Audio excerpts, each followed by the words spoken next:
Question-réponse aujourd'hui, je crois que ça parle de marché saturé. Alors, je te laisse la question et puis on y va. Bonjour, je voudrais démarrer une idée de business dans la beauté, dans le domaine de la beauté, mais c'est un marché tellement saturé, je ne sais pas si c'est une bonne idée.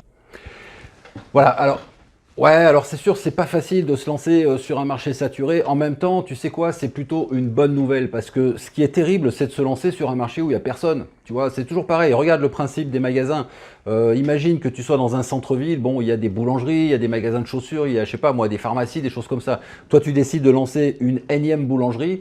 Bon, bah, il y a des chances que ça fonctionne parce qu'il y en a déjà, tu vois. Donc, tu vas aller te mettre dans un coin où il y a des boulangeries, tu vas faire un peu différemment, soit au niveau du prix, soit au niveau de la présentation, soit au niveau de la qualité des produits, et puis tu vas tirer ton épingle du jeu, voilà.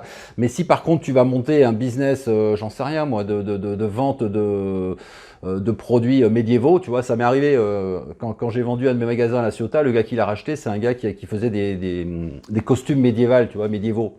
Enfin, pour la les médiabilités, tu vois, le truc du Moyen-Âge, quoi, voilà, le truc du Moyen-Âge. Donc je me suis dit, bon, ok, je lui vends le magasin, je m'en fous, c'est pas mon problème, mais qu'est-ce qui va aller vendre des trucs de Moyen-Âge en plein centre-ville, tu vois, où est la clientèle pour ça, tu vois? C'est-à-dire que, éventuellement, ça peut être une boutique internet bien spécialisée sur le Moyen-Âge. Tu vends des épées, des capes, des casques, des machins, je sais pas moi, des bagues, des grimoires, bon, ça peut être sympa, pourquoi pas, mais en centre-ville d'une petite ville province, c'était chaud, tu vois.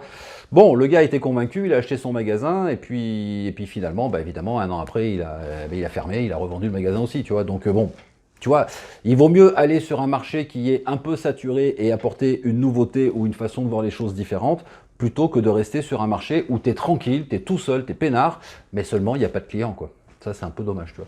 Donc, faut pas avoir peur de se lancer sur un marché saturé. La meilleure façon de faire, c'est quoi? C'est vraiment de faire le point sur qui il y a sur ce marché. Quels sont les gros acteurs, tu vois? Qui sont les mecs qui tiennent le truc, tu vois?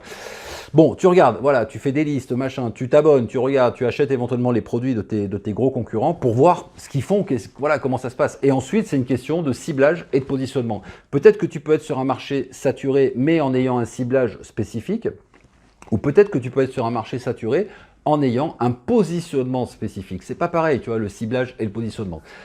Si tu veux des infos sur tout ça, ciblage, positionnement, marketing et trucs médiévaux, eh bien, tu sais ce que tu peux faire. Tu peux aller sur mon site internet, jeanmichelguépé.com. Il y a un petit formulaire, tu t'inscris. Alors, tu verras, il n'y a pas de cadeau, il n'y a pas de vidéo, il n'y a pas de PDF, il n'y a rien du tout, mais tu vas quand même adorer. Allez, à plus tard, ciao.